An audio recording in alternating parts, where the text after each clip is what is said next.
So let's just suppose you have a product, you're targeting a certain customer, and you would first of all start off your process with 3 basic pain point assumptions. This person have this kind of pain point, this pain point, or this pain point. Call it 1, 2, 3. We call them angles. You can pretty much build big ad creatives around each angle. So you have 3 ad creatives, you run them, and then you test them against your KPIs like cost per click, CTR, your view rates, and all of that. And you can compare which angle is performing better. Certain pain point does better than the other. You pick that pain point, and then you add 3 different hooks on top. Now with the 3 new hooks, you have 3 new creatives with the same angle. So you have picked one angle from the previous step. Now you added 3 hooks to the top. And which combination does better is again a winner from that particular stage.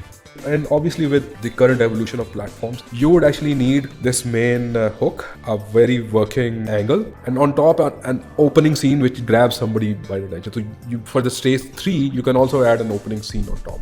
3 different opening scenes and see that, okay, which one does better. Okay. So eventually you will have an amazing opening scene with a hook and the angle.